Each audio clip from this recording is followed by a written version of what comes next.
Assalamualaikum warahmatullahi wabarakatuh. Alhamdulillahirabbil alamin. Wassalatu wassalamu ala asrofil anbiya'i wal mursalin Sayyidina Muhammadin wa ala alihi wa sahbihi ajma'in, amma ba'du. Yang kami hormati Ibu Wafiatul Maslahah sebagai dosen pengampu mata kuliah pengantar ilmu sejarah.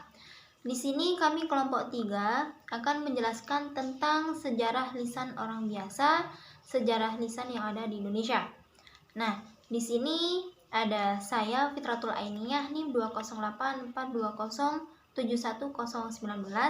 dan rekan saya Sela Mailani NIM 20842071010. Nah, langsung saja kepada pembahasan materi. Assalamualaikum warahmatullahi wabarakatuh. Perkenalkan saya Sela Mailani NIM 10. Di sini saya akan mempresentasikan sejarah lisan di Indonesia dan sejarah lisan orang biasa. Sejarah lisan di Indonesia, pengakuan kembali terhadap sejarah lisan juga bergaung di Indonesia meskipun terlambat 34 tahun, yakni dimulai pada 1964 oleh sejarawan dari Universitas Indonesia Nugroho Noto Susanto dengan proyek Momentum Nasionalnya yang mengumpulkan data-data sejarah revolusi Indonesia dari tahun 1945 sampai 1950. Kerja sejarah lisannya lalu dipusatkan pada keberhasilan para perwira TNI Angkatan Darat mengagalkan kudeta Gerakan 30 September 1945. Sebagaimana terlihatnya dalam karyanya 40 Hari Kegagalan G30 SPKI. Sejak tahun itu, Noto Susanto memfokuskan kerja sejarawan lisannya pada upaya menulis riwayat hidup para tokoh militer atau tentang sejarah militer Indonesia. Sejarah lisan semakin kokoh di Indonesia, terutama pada setelah Andri melaksanakan proyek sejarah lisan. Penanggung jawabnya adalah Sumantri, Kepala Andri pada periode 1971 sampai 1991. Ia dibantu tim panitia pengarah sejarah lisan dengan Ketua Harjawe. Ia dibantu tim panitia pengarah sejarah lisan.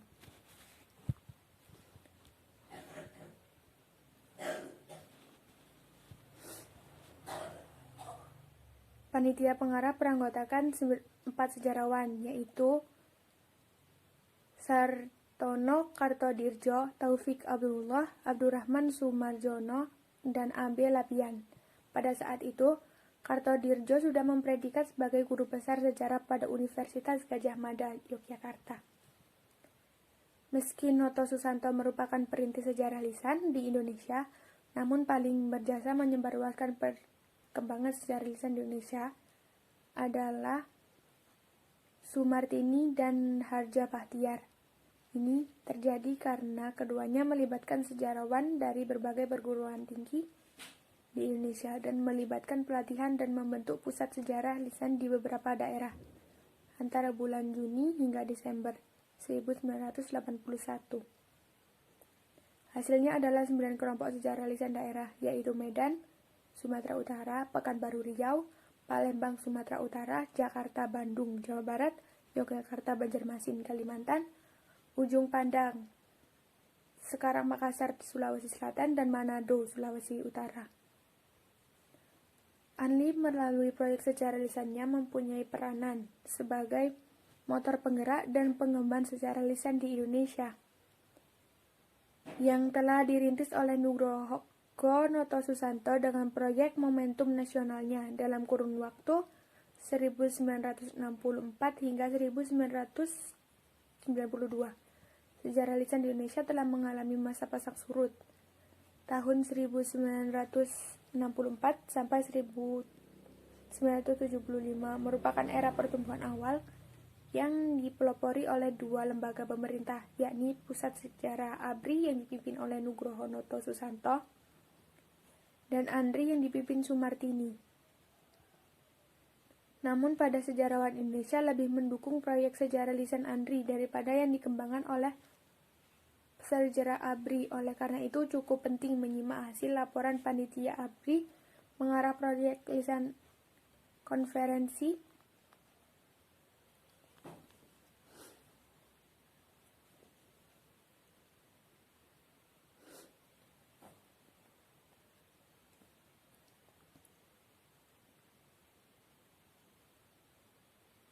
Laporan pengarah sejarah Andri pada konferensi ABRI Sarbika di Kuala Lumpur, Malaysia, 16-21 Juli 1990, yang menyebutkan 2 periode program sejarah lisan, yaitu 1973 sampai 1979. Selama periode 1973 sampai 1979 menghasilkan 313 kaset rekaman wawancara dengan 121 pengkisahan dan 21 kota oleh 31 pewawancara. Dalam periode ini terjadi peningkatan jumlah kaset rekaman wawancara dan pengkisah yang cukup signifikan pada tahun 1976, yakni 130 kaset rekaman wawancara dengan 56 pengkisah. Jumlah menurun drastis pada tahun 1979 karena hanya mampu melakukan wawancara kepada 6 pengkisah yang tersimpan dalam 23 kaset rekaman wawancara. Kegairahan program sejarah lisan meningkat kembali pada tahun 1980 sampai 1990, terutama untuk tahun 1982 dan 1983 yang berhasil menghimpun 637 kaset rekaman wawancara dari 214 pengkisah dari 12 kota oleh 62 wawancara. Setelah itu terjadi penurunan. Pada tahun 1989 tercatat 193 kaset rekaman dari wawancara dari 48 pengkisah. 2 kota oleh 13 wawancara. Agaknya sejarah lisan di Indonesia telah mengalami orgasme pada tahun 1982 sampai 1983. Yang kedua yaitu sejarah lisan orang biasa. Keulasan sejarah lisan di Indonesia pernah juga terjadi antara tahun 1977 sampai 1981. Sebagaimana dilaporkan redaksi Lembaga Berita Sejarah Lisan pada edisi nomor 8 bulan Maret 1982. Panitia Pengarah Sejarah Lisan Arsip Nasional RI telah memulai lembaga berbagai kegiatannya. Mungkin karena sudah begitu lama terhenti, seolah-olah kegiatan ini sekarang ini seperti mulai dari bawah lagi, memasuki tahun 1990-an. Sejarah lisan di Indonesia juga seperti mulai dari bawah lagi karena bergantinya model, yakni dari sejarah lisan para tokoh menjadi sejarah lisan orang biasa. Berbeda dengan Amerika, sejarah lisan Indonesia tumbuh dengan kesadaran untuk menyimpan pengalaman para tokoh yang mempunyai peranan dalam perjuangan mendirikan dan membangun negara RI.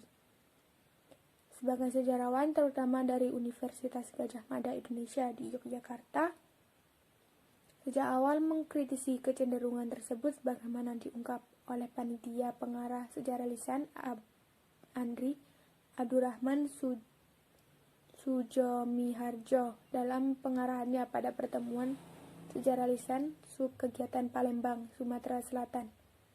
Salah seorang sejarawan dari Yogyakarta mengamati selama 20 tahun ini sejarah kita terlalu berorientasi kepada elit, kepada pemimpin-pemimpin yang kemudian dianggap pahlawan. Pada tahun 1991, redaksi Lembaga Berita Sejarah Lisan akhirnya menurunkan 3 tulisan sejarawan dari UGM yang menganjurkan perlunya sejarah lisan orang biasa. Gayung pun bersambut sehingga terjadi penguatan kesadaran perlunya merekonstruksi peristiwa masa lalu berdasarkan penuturan orang biasa yang selama ini terabaikan dalam penulisan sejarah Indonesia.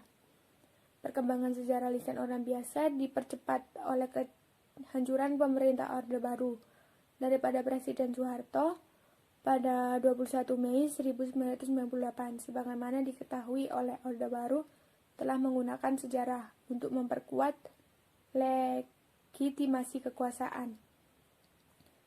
Konstruksi masa lalu yang dibuat selama Orde Baru. Gerakan ini lebih populer dengan nama penelusuran sejarah. Pelopornya adalah Lembaga Swadaya Masyarakat (LSM) yang bergerak di bidang penegakan hak asasi manusia (HAM). Mereka berusaha memberikan kejahatan-kejahatan HAM pada masa lalu dengan menjadikan peristiwa gerakan 30 September 1965 sebagai titik pusatnya. Kasus ini bagaikan membuka kotak Pandora terhadap berbagai misteri sejarah di Indonesia lainnya. Salah satu contoh terbaiknya adalah buku Tahun yang Tak Pernah Berakhir yang ditulis oleh John Rosa, Ayu Ratih, dan Hilmar Farid. Buku ini menggunakan metode sejarah lisan orang biasa dengan mewawancarai 260 bekas tahanan politik G30 SPKI. Buku ini merupakan hasil kerja Institut Sejarah Indonesia (ISII), sebuah LSM yang bergerak di bidang penelitian sejarah dan berdiri pada tahun 2002 di Jakarta. Selanjutnya saya akan membahas tentang melacak dan membujuk. Nah, di sini sebelum saya masuk ke dalam materi, saya akan memberikan sedikit tentang melacak dan membujuk. Jadi ini lebih kepada seorang penelitian terhadap peristiwa ini. Nah, sebelum ISSI berdiri, penulis ini telah melakukan penelitian terhadap sejarah lisan orang biasa. Nah, penelitian ini dilakukan pada tahun 1999 dan tahun 2000 dengan mewawancarai 26 orang yang mengalami, mengetahui, dan menyaksikan peristiwa Lampung 1989, yakni sebuah operasi penghancuran dan dari pemerintah Orde Baru pada tanggal 7 Februari 1989 terhadap kelompok pengajian di Cihideung yang masuk dukun Talangsari. Nah, oleh karena itu, peristiwa ini juga dikenal sebagai peristiwa Talangsari sesuai dengan dusunnya. Sebagian besar dari mereka meninggal dunia pada saat peristiwa itu dan lainnya dipenjarakan. Nah, 10 tahun kemudian atau tepatnya pada tahun 1999, mereka dibebaskan setelah Presiden B.J. Habibie yang menggantikan Presiden Soeharto pada tahun 1989, memberikan amnesti umum kepada seluruh tahanan politik. Kesulitan pertama yang dihadapi penulis adalah tidak adanya informasi tentang peristiwa atau tentang lokasi keberadaan mereka. Nah, satu-satunya yang diketahui penulis adalah surat pembaca di majalah. Nah, di majalah Sabilisi tepatnya di majalah Sabili edisi tahun 1999. Nah, namun ternyata alamat tertera adalah alamat lama. Nah, para tetangganya termasuk saudara Rianto tepatnya tidak mengetahui tempat tinggal Rianto yang baru setelah bebas dari penjara.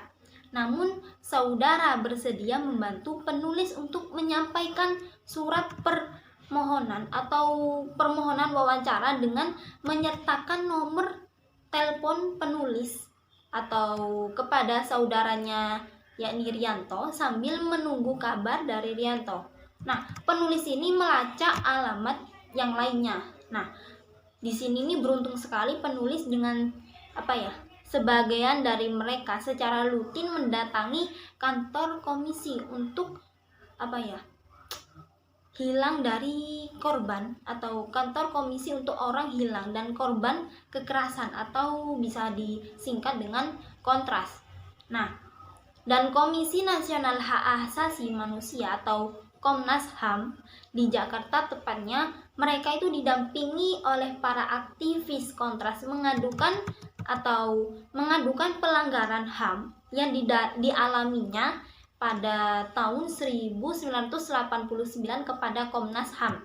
Nah, oleh karena itu, penulis ini mengirim surat permohonan wawancara melalui pengurus kontras. Nah, permohonan ini ternyata diterima oleh pihak. Nah, sehingga penulis ini dapat mewawancarai Azwar Kaili,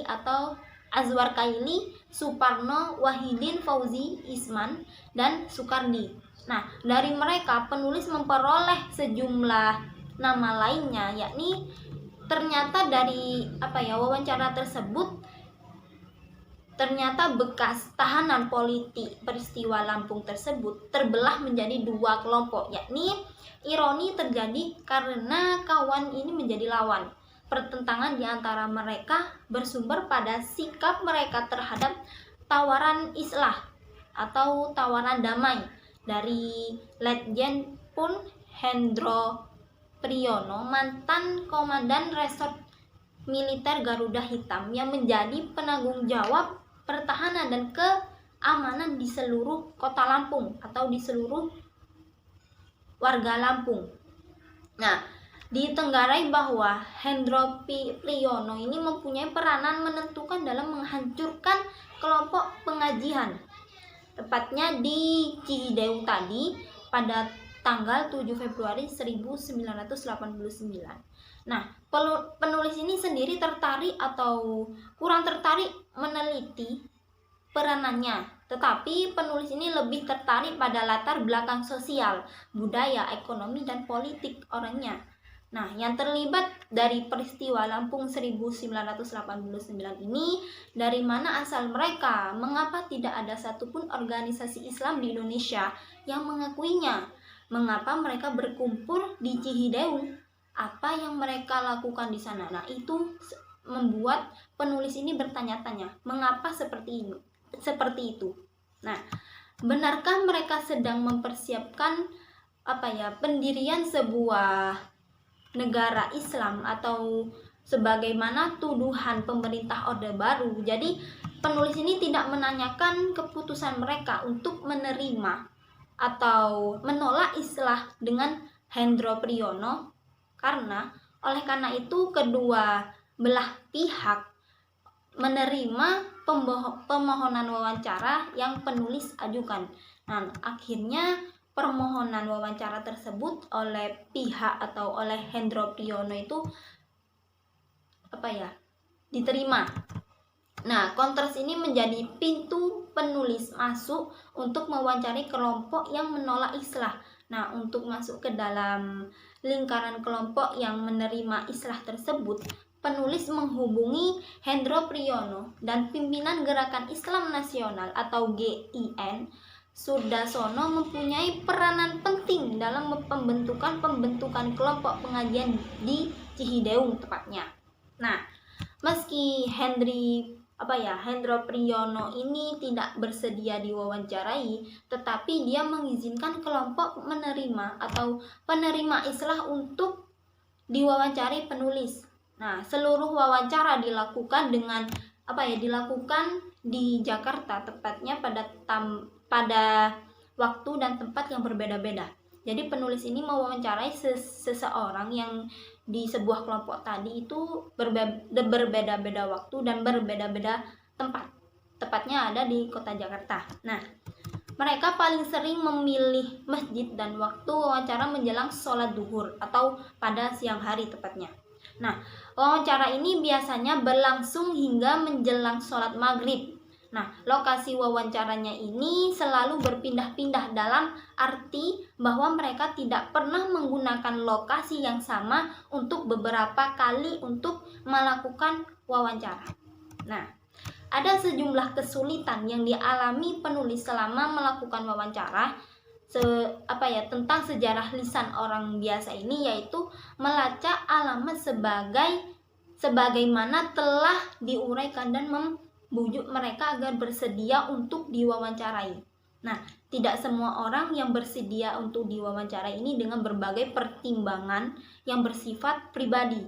Misalnya, mantan istri Fauzi Isman yang bekerja di Badan Pusat Statistik atau BPS karena khawatir akan merusak kehidupan barunya. Jadi penulis ini sebenarnya tidak sepenuhnya berhasil pada tahap untuk membujuk agar mereka mau diwawancara. Nah, meski yang menolak itu hanya sebagian kecil, yakni 3 orang, tapi penulis ini membutuhkan beberapa pertemuan dengan calon orang yang akan diwawancarai untuk meyakinkan betapa pentingnya mereka dalam memahami peristiwa Lampung 1989. Nah, secara umum penulis ini memerlukan waktu 3 bulan pada tahap untuk membujuk para calon yang akan diwawancarai. Nah, dalam pertemuan pertama, penulis ini tidak langsung mengadakan wawancara, tetapi mereka lebih berhasil menciptakan keakraban. Menunda wawancara ternyata memberikan keuntungan tersendiri bagi seorang penulis, yakni menumbuhkan kepercayaan mereka terhadap penulis. Menurut penulis bahwa peristiwa sejarah lisan harus menempatkan diri sebagai pendengar yang baik. Nah, bukan teman diskusi, apalagi bertindak sebagai pemberi nasihat. Mereka akan bertambah semangat apabila kita mendengarkan dengan penuh perhatian. Nah, sebagai seorang penulis atau seorang wawancara ini seharusnya untuk bersabar. Seperti itu mungkin. Nah, oleh karena itu penulis ini memilih metode wawancara individual daripada wawancara stimulan.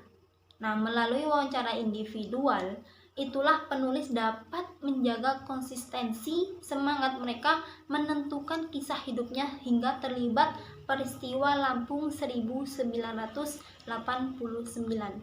Nah, yang selanjutnya saya akan membahas tentang mengakui, menyaksikan, dan mengetahui peristiwa, lebih tepatnya peristiwa Lampung 1989 ini. Jadi pada awal tulisan ini sudah dijelaskan bahwa sejarah lisan muncul lagi pertama kali di di Amerika yang berkebudayaan Inggris. Nah, oleh karena itu banyak istilah padanan atau padanan kata atau terjemahan dari bahasa Inggris seperti oral history atau sejarah lisan, interview atau wawancara, interviewer, pewawancara, dan interviewer, pengisah. Nah, di antara istilah yang cukup menarik diperhatikan adalah pengkisah atau pengkisahan berasal dari kata dasar kisah. Nah, jadi lebih ke dalam pengisahan pada peristiwa Lampung 1989.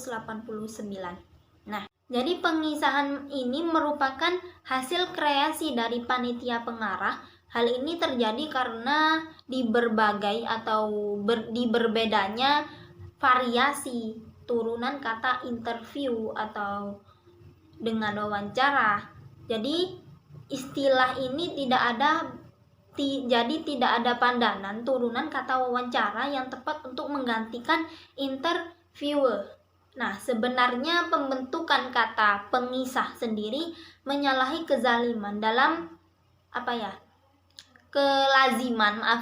kelaziman dalam bahasa Indonesia. Seharusnya bukan pengkisah, tetapi pengisah mengikuti pembentukan kata pelaku dalam kata kirim atau pengiriman dan kumpul.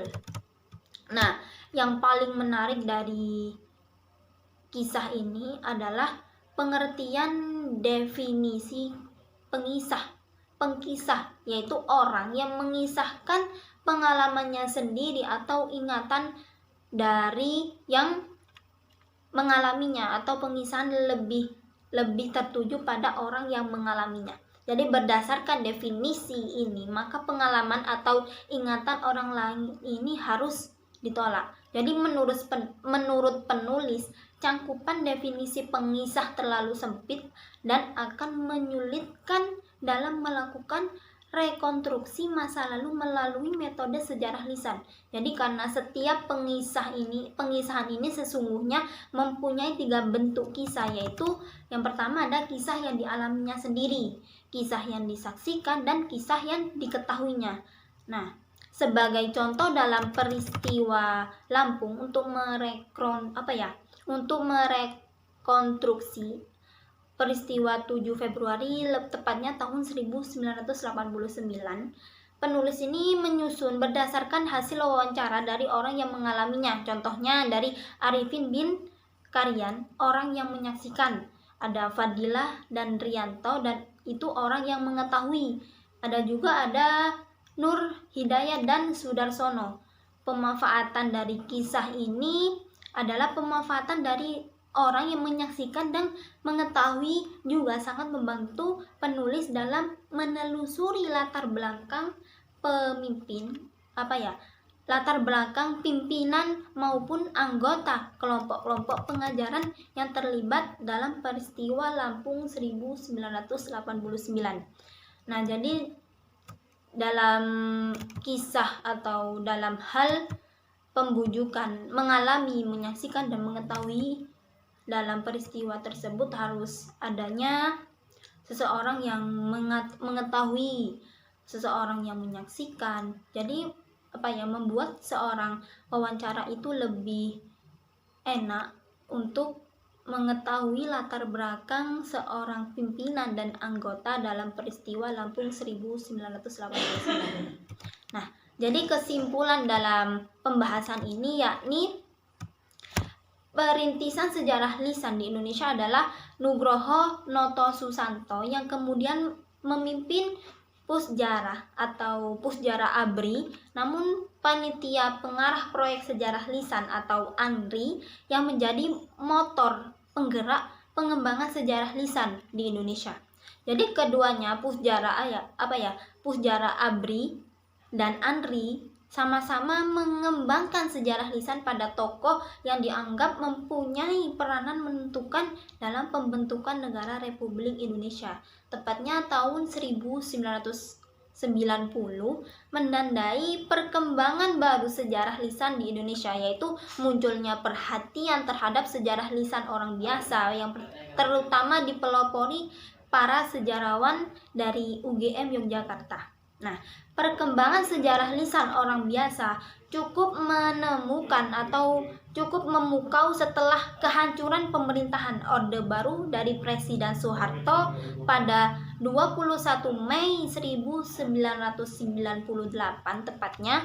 Jadi pihak lain di luar komunitas sejarawan yang juga berjasa dalam mengembangkan sejarah lisan orang biasa ini di Indonesia adalah para aktivis. Nah, para aktivis ini mengetahui sejarah tersebut. Nah, tujuan dari sejarah lisan ini bukanlah untuk melengkapi kekurangan dan tertulis sebagai mana yang tertulis atau yang dikerjakan oleh proyek sejarah lisan ANRI. Nah,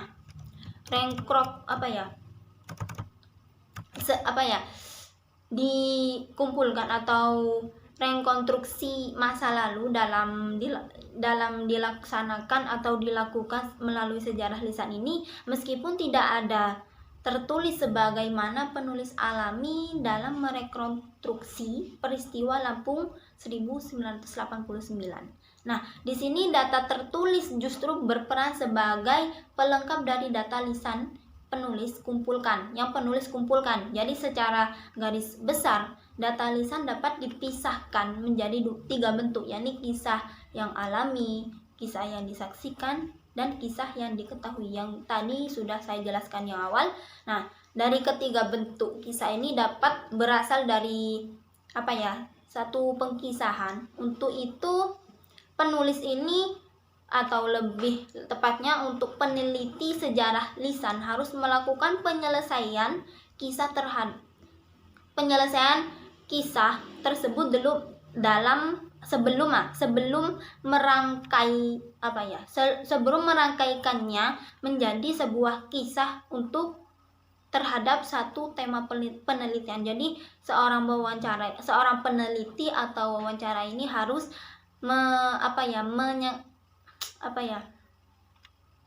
merangkaikan sebuah kisah untuk menjadi satu kisah yang lebih sempurna, seperti itu. Nah, itulah yang dapat kami sampaikan tentang sejarah lisan. Lebih tepatnya saya meminta maaf, itulah yang dapat kami sampaikan. Jika ada pembahasan dari kami atau perkataan dari kami kurang baik atau kurang jelas, kami minta maaf. Itulah sedikit yang dapat kami sampaikan, kurang lebihnya kami minta maaf. Sekian, wassalamualaikum warahmatullahi wabarakatuh.